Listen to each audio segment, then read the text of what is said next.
একজন ইহুদি খ্রিস্টান এসে মহানবী সাল্লাল্লাহু তাআলা আলাইহি সাল্লামকে এসে বলছেন যে, হে মোহাম্মদ, তুমি ন্যায় বিচার করো এবং আল্লাহকে ভয় করো।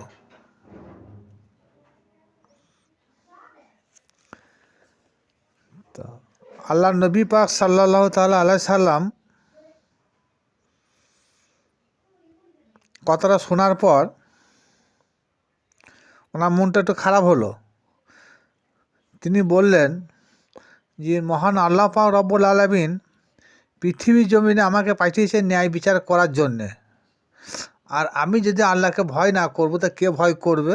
আমি যদি পৃথিবীতে এসে ন্যায় বিচার না করবো তা কে ন্যায় বিচার করবে? আর ইহুদি খ্রিস্টান সে আমাকে শিক্ষা দিচ্ছে। এটা ওই কিতাবুত তৌহিদ থেকে এটা প্রমাণিত। তাহলে কি বোঝা গেল? যে ওই কিতাবুত তৌহিদে হুজুর পাক সাল্লাল্লাহু তাআলা আলাইহি সাল্লামের নামে এমন একটা হাদিস উল্লেখ করেছে যে নবীকে বলছে যে তুমি আল্লাহকে ভয় করো এবং ন্যায় বিচার করো।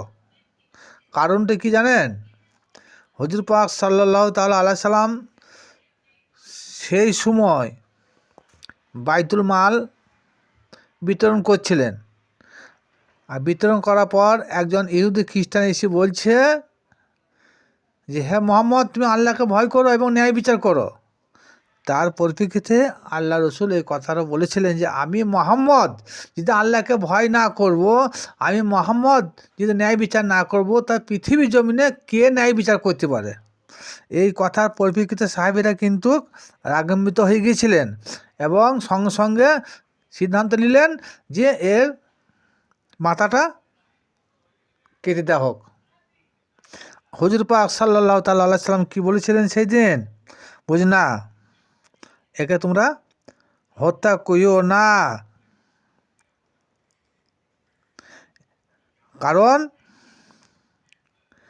এর আগমন থেকে যেসব মানুষ দুনিয়ায় আসবে তারা নামাজও পড়বে, রোজাও রাখবে, হজও করবে, পরহেজগারি দেখাবে, কিন্তু সেটা আল্লাহর কাছে তুচ্ছ। যেমন তীর থেকে ধনুক হতে তীর যেন বেড়ে যায়, এরাও তাই, ধর্ম হতে এরা বেড়ে যাবে।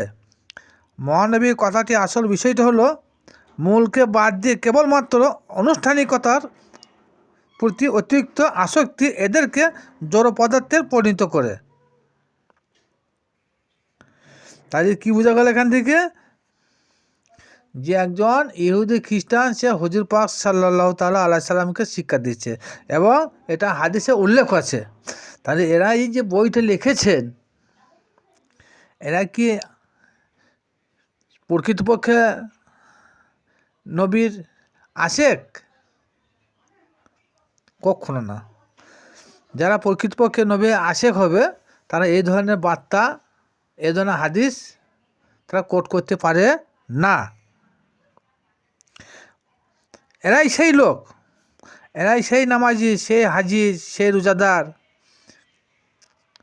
কারবালা প্রান্তর মাঠে যারা ইমাম হোসেন আলাইহিস সালামকে কতল করেছিলেন। ইমাম হোসেন আলাইহিস সালামকে কারবালার প্রান্তরে মাঠে ইহুদি খ্রিস্টান কোনো বেধর্মী কেউ শহীদ করে নাই। কারা করেছিল? ওই টুপিওয়ালা, জুব্বাওয়ালা, দাড়িওয়ালা, রোজাদার, নামাজি, মুসল্লি, এনারাই কারবালা প্রান্তরে মাঠে চক্রান্ত করে আওলাদে রসুলকে কতল করেছিলেন। তারা সত্যটাকে গোপন করে দিয়েছেন।